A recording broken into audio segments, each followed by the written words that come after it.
Maharashtra today 24 news, सत्य परिस्थितीचा सविस्तर आढावा।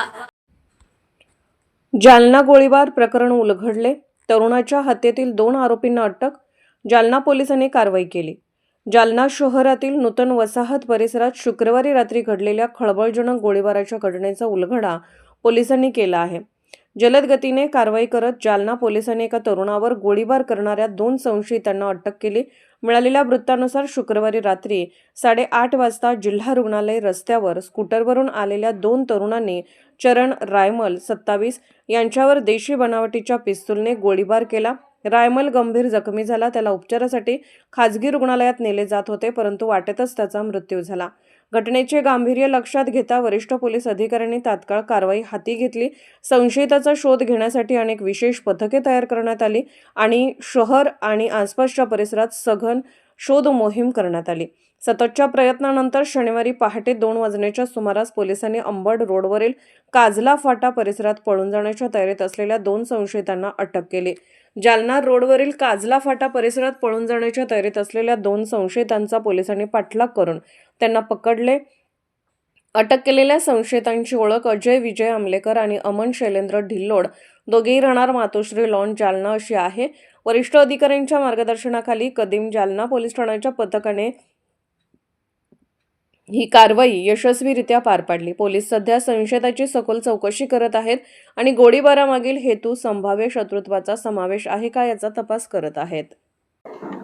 काल 23 तारीखला संध्याकाळी अंदाजा 8:15 8:30च्या दरम्यान कदीम जालना पोलीस स्टेशन येथे घाटी रोडवर एका व्यक्तीवर अग्निशस्त्राने फायरची घटना घडली होती। त्याला ताबडतोब वैद्यकीय उपचारासाठी हॉस्पिटलला शिफ्ट केला, पण दुर्दैवाने हेड इंजुरी असल्यामुळे तो वाचू शकला नाही। त्याच्यामध्ये इमिडिएटली सगळी पोलीसची यंत्रणा ॲक्टिवेट करण्यात आली होती। मी स्वतः व्हिजिट केली होती आणि विदिन 5 to 6 आवर काहीच क्लू नसताना DYSP अनंत कुलकर्णीच्या अंडर LCBची टीम आणि कदीम जालनाचे PI शेवाळे, सदर बाजारचे PI Bharti, चंदनीराचे PI Pawar, LCBचे PI Pankaj Jadhav आणि सगळे त्याची टीम्सनी याच्यामध्ये वर्कआउट करत होते आणि विदिन 6 आवर्स त्याच्यामध्ये ब्रेक थ्रू पोलिसाला भेटलेला आहे आणि 2 आरोपी याच्यामध्ये ज्यांनी फायरिंग केली ते निष्पन्न करून त्यांना अटक करण्यामध्ये सक्सेस प्राप्त झालेला आहे। दोघे आरोपीचे नाम अमन शैलेंद्र ढिल्लोड आणि अजय विजय अमलेकर असे ही 2 आरोपी आहे। दोघाला पोलिसांनी अटक केला आहे आणि पोलीस चौकशीमध्ये त्यांनी गुन्हा करण्याची कबुली पण दिलेली आहे। आता त्यांना माननीय कोर्टासमोर प्रोड्यूस केला जाणार आणि पोलीस PCR घेतल्यानंतर पुढचा तपास आम्ही करणार।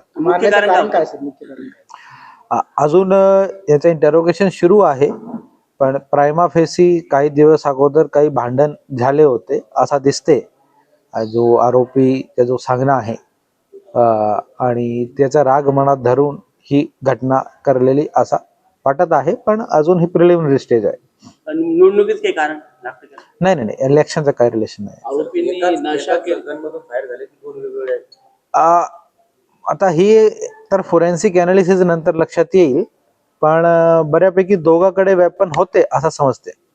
आरोपींनी नशा केल्याचं समजते, व्हाईटनर वगैरेची नशा करून कृत्य केल्याची नाही, आता मेडिकल तर आम्ही करतोच अटकच्या वेळी। जर काय मेडिकल मध्ये आला तर लक्षात येईल कोण काही आहे का त्याच्यात।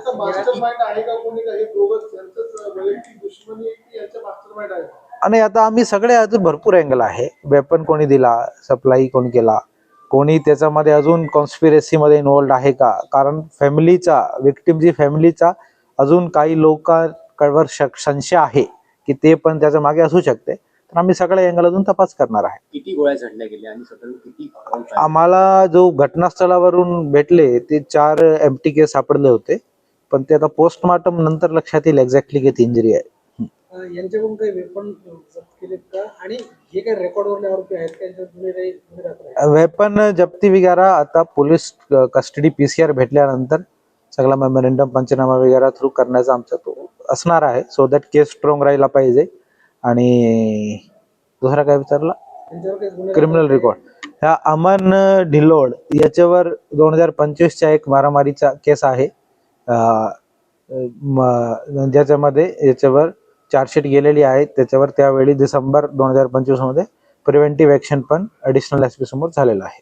यातला मेन शूटर कोण आहे म्हणजे जे की बुलेटला सोडून गेले की समजा बुलेट, हा जो जुना भांडणचा विषय आहे तो अमन ढिल्लोड आणि फिर्यादीचा आहे, विक्टिमचा आहे.